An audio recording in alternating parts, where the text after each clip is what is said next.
ओम शांति। आज 17 दिसंबर 2025 के बाबा के मधुर महावाक्य सुनेंगे। बाबा बोले, मीठे बच्चे, तुम्हें मनसा वाचा कर्मणा बहुत बहुत खुशी में रहना है, सबको खुश करना है, किसी को भी दुख नहीं देना है। प्रश्न, डबल अहिंसक बनने वाले बच्चों को कौन सा ध्यान रखना है? उत्तर, पहला, ध्यान रखना है कि ऐसी कोई वाचा मुख से न निकले जिससे किसी को भी दुख हो, क्योंकि वाचा से दुख देना भी हिंसा है। दूसरी पॉइंट, देवता बनने वाले हैं, इसलिए चलन बहुत रॉयल हो, खान पान न बहुत ऊंचा न नीचा हो। गीत बजा, निर्बल से लड़ाई बलवान की। ओम शांति। मीठे मीठे सिखिलते बच्चों को बाप रोज रोज पहले समझाते हैं कि अपने को आत्मा समझ बैठो और बाप को याद करो।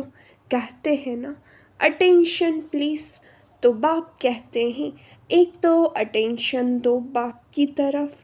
बाप कितना मीठा है, उनको कहा जाता है प्यार का सागर, ज्ञान का सागर। तो तुमको भी प्यारा बनना चाहिए। मनसा वाचा कर्मणा, हर बात में तुमको खुशी रहनी चाहिए, कोई को भी दुख नहीं देना है। बाप भी किसी को दुख नहीं करते हैं, दुखी नहीं करते हैं। बाप आए ही है सुखी करने, तुमको भी कोई प्रकार का किसको दुख नहीं देना है, कोई भी ऐसा कर्म नहीं करना चाहिए, मनसा में भी नहीं आना चाहिए। परंतु यह अवस्था पिछाड़ी में होगी, कुछ न कुछ कर्मेंद्रियों से भूल होती है। अपने को आत्मा समझेंगे, दूसरे को भी आत्मा भाई कहेंगे, तो फिर किसको दुख नहीं देंगे। शरीर ही नहीं देखेंगे तो दुख कैसे देंगे। इसमें गुप्त मेहनत है, यह सारा बुद्धि का काम है। अभी तुम पारस बुद्धि बन रहे हो। तुम जब पारस बुद्धि थे तो तुमने बहुत सुख देखे, तुम ही सुखधाम के मालिक थे ना। यह है दुखधाम, यह तो बहुत सिंपल है। वह शांति धाम है, हमारा स्वीट होम। फिर वहाँ से पाठ बजाने आए हैं। दुख का पाठ बहुत समय बजाया है, अब सुख धाम में चलना है, इसलिए एक दो को भाई भाई समझना है। आत्मा आत्मा को दुख नहीं दे सकती। अपने को आत्मा समझ आत्मा से बात कर रहे हैं। आत्मा ही तख्त पर विराजमान है। यह भी शिव बाबा का रथ है ना। बच्चियाँ कहती हैं हम शिव बाबा के रथ को श्रृंगारते हैं, शिव बाबा के रथ को खिलाते हैं, तो शिव बाबा ही याद रहता है। वह है ही कल्याणकारी बाप। कहते हैं मैं 5 तत्वों का भी कल्याण करता हूँ। वहाँ कोई भी चीज़ कभी तकलीफ नहीं देती है। यहाँ तो कभी तूफान, कभी ठंडी, कभी क्या होता रहता है। वहाँ तो सदैव बहारी मौसम रहता है, दुख का नाम नहीं। वह है ही हेवन। बाप आए हैं तुमको हेवन का मालिक बनाने। ऊंचते ऊंच भगवान है, ते ऊंचते ऊंच बाप, ऊंचते ऊंच सुप्रीम टीचर भी है, तो जरूर ऊंचते ऊंच ही बनाएंगे ना। तुम यहाँ लक्ष्मी नारायण थे ना। यह सब बातें भूल गए हो। यह बाप ही बैठ समझाते हैं। ऋषियों मुनियों आदि से पूछते थे, बाप रचयिता और रचना को जानते हो तो नेति नेति कह देते थे। जबकि उनके पास ही ज्ञान नहीं था तो फिर परंपरा कैसे चल सकता। बाप कहते हैं यह ज्ञान मैं अभी ही देता हूँ, तुम्हारी सद्गति हो गई फिर ज्ञान की दरकार नहीं, दुर्गति होती ही नहीं। सतयुग को कहा जाता है सद्गति, यहाँ है दुर्गति। परंतु यहाँ पे किसको पता नहीं है कि हम दुर्गति में हैं। बाप के लिए गाया जाता है लिबरेटर गाइड खिवैया। विषय सागर से सबकी नैया पार करते हैं, उसको कहते हैं शेर सागर। विष्णु को शेर सागर में दिखाते हैं। यह सब है भक्ति मार्ग का गायन। बड़ा बड़ा तालाब है जिसमें विष्णु का बड़ा चित्र दिखाते हैं। बाप समझाते हैं तुमने ही सारे विश्व पर राज्य किया है, अनेक बार हार खाई और जीत पाई है। बाप कहते हैं काम महाशत्रु है, उन पर जीत पाने से तुम जगत जीत बनेंगे, तो खुशी से बनना चाहिए ना। भल गृहस्थ व्यवहार में प्रवृत्ति मार्ग में रहो, परंतु कमल फूल समान पवित्र रहो। अभी तुम कांटों से फूल बन रहे हो। समझ में आता है यह है फॉरेस्ट ऑफ थॉर्न्स, कांटों का जंगल। एक दो को कितना तंग करते हैं, मार देते हैं। बाप मीठे मीठे बच्चों को कहते हैं तुम सबकी अब वानप्रस्थ अवस्था है। छोटे बड़े सबकी वानप्रस्थ अवस्था है। तुम वाणी से परे जाने के लिए पढ़ते हो ना।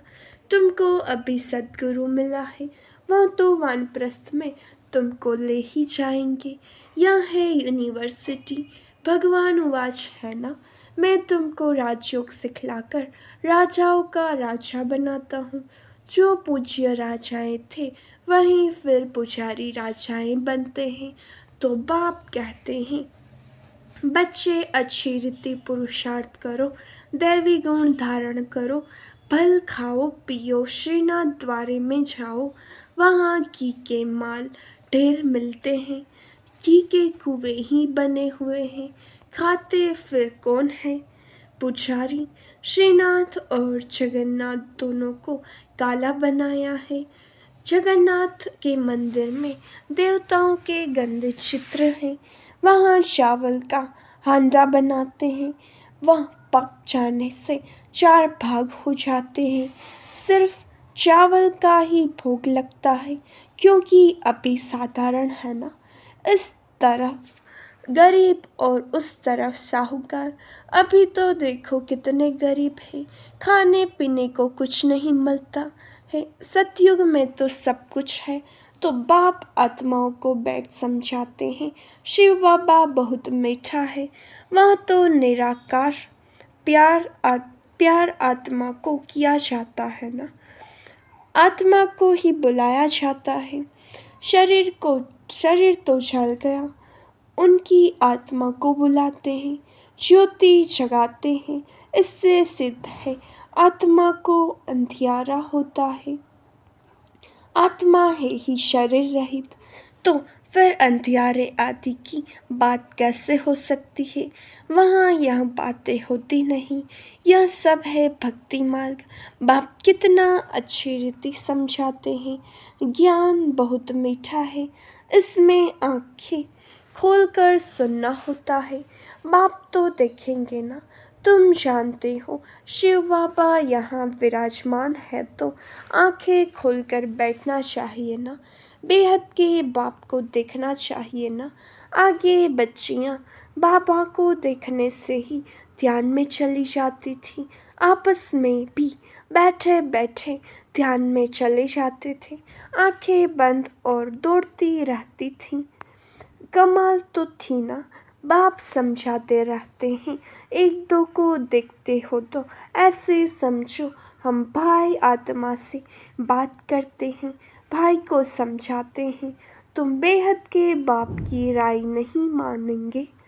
तुम यह अंतिम जन्म पवित्र बनेंगे तो पवित्र दुनिया के मालिक बनेंगे। बाबा बहुतों को समझाते हैं, कोई तो फट से कह देते हैं बाबा हम जरूर पवित्र बनेंगे। पवित्र रहना तो अच्छा है। कुमारी पवित्र है तो सब उनको माथा टेकते हैं। शादी करती है तो पुजारी बन पड़ती है, सबको माथा टेकना पड़ता है। तो प्योरिटी अच्छी है ना। प्योरिटी है तो पीस प्रॉस्पेरिटी है। सारा मदार पवित्रता पर है। बुलाते भी हैं, हे पतित पावन आओ। पावन दुनिया में रावण होता ही नहीं, वह है ही राम राज्य। सब शिरखंड रहते हैं, धर्म का राज्य है। फिर रावण कहाँ से आया? रामायण आदि कितना प्रेम बैठ सुनाते हैं। यह सब है भक्ति, तो बच्चियां साक्षात्कार में डांस करने लग पड़ती है। सच की बेड़ी का तो गायन है, हिलेगी लेकिन डूबेगी नहीं। और कोई सत्संग में जाने की मना नहीं करते। यहाँ कितना रोकते हैं, बाप तुमको ज्ञान देते हैं, तुम बनते हो बीके। ब्राह्मण तो जरूर बनना है, बाप है ही स्वर्ग की स्थापना करने वाला, तो जरूर हम भी स्वर्ग के मालिक होने चाहिए। हम यहाँ नरक में क्यों पड़े हैं? अभी समझ में आता है कि आगे हम भी पुजारी थे, अभी फिर पूज्य बनते हैं 21 जन्मों के लिए। 63 जन्म पुजारी बने, अभी फिर हम पूज्य स्वर्ग के मालिक बनेंगे। यह है नर से नारायण बनने की नॉलेज। भगवान उवाच, मैं तुमको राजाओं का राजा बनाता हूँ। पतित राजाएं पावन राजाओं को नमन वंदन करते हैं। हर एक महाराजा के महलों में मंदिर जरूर होगा, वह भी राधे कृष्ण का या लक्ष्मी नारायण का या राम सीता का। आजकल तो गणेश हनुमान आदि के भी मंदिर बनाते रहते हैं। भक्ति मार्ग में कितनी अंधश्रद्धा है, अभी तुम समझते हो।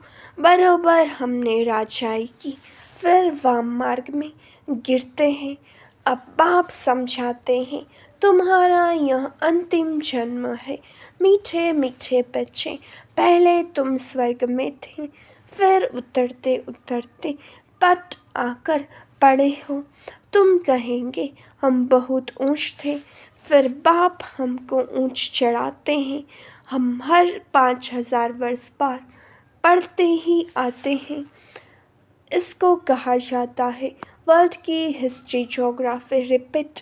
बाप कहते हैं, मैं तुम बच्चों को विश्व का मालिक बनाता हूँ, सारे विश्व में तुम्हारा राज्य होगा। गीत में भी है ना, बाबा आप ऐसा राज्य देते हो जो कोई छीन न सके। अभी तो कितनी पार्टीशन है, पानी के ऊपर जमीन के ऊपर झगड़ा चलता रहता है। अपने अपने प्रांत की संभाल करते रहते हैं, ना करे तो छोकरे लोग बच्चे लोग पत्थर मारने लग पड़े। वो लोग समझते हैं यह नौजवान पहलवान बन भारत की रक्षा करेंगे, सो पहलवानी अभी दिखलाते रहते हैं। दुनिया की हालत देखो कैसी है, रावण राज्य है ना।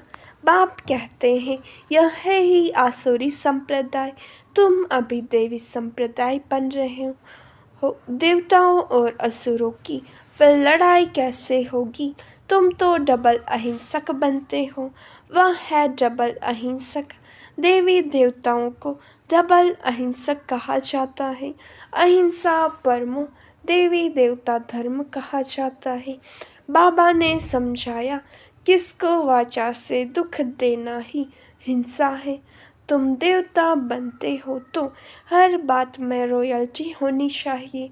खान पान आदि न बहुत ऊंचा न बहुत हल्का, एक रस। राजाओं आदि का बोलना बहुत कम होता है, प्रजा का भी राजा में बहुत प्यार होता है। यहाँ तो देखो क्या लगा पड़ा है, कितने आंदोलन है। बाप कहते हैं जब ऐसी हालत हो जाती है तब मैं आकर विश्व में शांति करता हूँ। गवर्नमेंट चाहती है सब मिलकर एक हो जाएं, पर सब ब्रदर्स तो है, परंतु यह तो खेल है ना। बाप कहते हैं बच्चों को तुम कोई फिक्र नहीं करो, अनाज की अभी तकलीफ है, वहाँ तो अनाज इतना हो जाएगा, बिगर पैसे जितना चाहे उतना मिलता रहेगा। अभी वह देवी राजधानी स्थापन कर रहे हैं। हम हेल्थ को भी ऐसा बना देते हैं जो कभी कोई रोग होवे ही नहीं, गारंटी है। कैरेक्टर भी हम इन देवताओं जैसा बनाते हैं, जैसा जैसा मिनिस्टर हो ऐसा उनको समझा सकते हैं। युक्ति से समझाना चाहिए। ओपिनियन में बहुत अच्छा लिखते हैं, परंतु अरे तुम भी तो समझो ना, तो कहते हैं फुर्सत नहीं। तुम बड़े लोग कुछ आवाज़ करेंगे तो गरीबों का भी भला होगा। बाप समझाते हैं अभी सबके सिर पर काल खड़ा है, आजकल करते करते काल खा जाएगा। तुम कुंभकर्ण मिसल बन पड़े हो। बच्चों को समझाने में बहुत मज़ा भी आता है। बाबा ने ही यह चित्र आदि बनवाए हैं। दादा को थोड़े ही यह ज्ञान था। तुमको वर्षा लौकिक और पारलौकिक बाप से मिलता है, अलौकिक बाप से वर्षा नहीं मिलता है। यह तो दलाल है, इनका वर्षा नहीं है। प्रजापिता ब्रह्मा को याद नहीं करना है। मेरे से तो तुमको कुछ भी नहीं मिलता है। मैं भी पढ़ता हूँ। वर्षा है ही एक हद का, दूसरा बेहद के बाप का।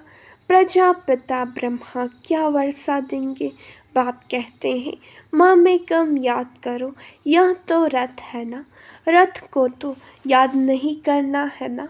ऊंचते ऊंच भगवान कहा जाता है। बाप आत्माओं को बात समझाते हैं, आत्मा ही सब कुछ करती है ना, एक खाल छोड़ दूसरी लेती है। जैसे सर्प का मिसल है, भ्रमरियाँ भी तुम हो। ज्ञान भी, ज्ञान की भू भू करो। ज्ञान सुनाते सुनाते तुम किसी को भी विश्व का मालिक बना सकते हो। बाप जो तुम्हें विश्व का मालिक बनाते हैं, ऐसे बाप को क्यों नहीं याद करेंगे? अब बाप आया हुआ है तो वर्षा क्यों नहीं लेना चाहिए? ऐसा क्यों कहते कि फुर्सत नहीं मिलती है? अच्छे अच्छे बच्चे तो सेकंड में समझ जाते हैं। बाबा ने समझाया है मनुष्य लक्ष्मी की पूजा करते हैं। अब लक्ष्मी से क्या मिलता है और अम्बा से क्या मिलता है? लक्ष्मी तो है स्वर्ग की देवी, उनसे पैसे की भीख मांगते हैं। अम्बा तो विश्व का मालिक बनाती है, सब कामनाएं पूरी कर देती है। श्रीमत द्वारा सब कामनाएं पूरी हो जाती है।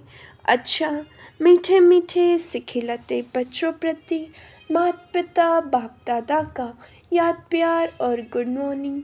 रूहानी बाप की रूहानी बच्चों को नमस्ते।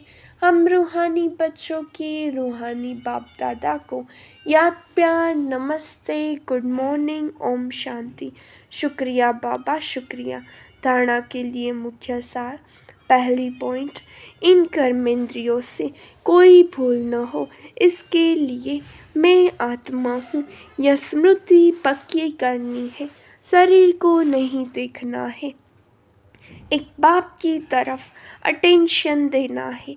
दूसरी पॉइंट, अभिमान प्रस्थ अवस्था है, इसलिए वाणी से परे जाने का पुरुषार्थ करना है। पवित्र जरूर बनना है, बुद्धि में रहे, सच की नैया हिलेगी डूबेगी नहीं, इसलिए विघ्नों से घबराना नहीं है। वरदान, ड्रामा की नॉलेज से अचल स्थिति बनाने वाले प्रकृति व माया जीत भव। प्रकृति व माया द्वारा कैसा भी पेपर आए, लेकिन जरा भी हलचल न हो। यह क्या, यह क्यों, यह क्वेश्चन भी उठा, जरा भी कोई समस्या वार करने वाली बन गई तो फेल हो जाएंगे। इसलिए कुछ भी हो, लेकिन अंदर से यह आवाज़ निकलेगी, वाह मीठा ड्रामा वाह, हाय क्या हुआ। यह संकल्प भी न आए, ऐसी स्थिति हो जो कोई संकल्प में भी हलचल न हो, सदा अचल अडोल स्थिति रहे, तब प्रकृति जीत व माया जीत का वरदान प्राप्त होगा। स्लोगन, खुशखबरी सुनाकर खुशी दिलाना यही सबसे श्रेष्ठ कर्तव्य है। अव्यक्त इशारे। अब संपन्न व कर्मातीत बनने की धुन लगाओ। महारथियों का पुरुषार्थ अभी विशेष इसी अभ्यास का है। अभी अभी कर्मयोगी, अभी अभी कर्मातीत स्टेज। पुरानी दुनिया में, पुराने अंतिम शरीर में किसी भी प्रकार की व्याधि अपने श्रेष्ठ स्थिति को हलचल में न लाए। स्वचिंतन, ज्ञान चिंतन, शुभ चिंतक बनने का चिंतन ही चले, तब कहेंगे कर्मातीत स्थिति। अच्छा, ओम शांति।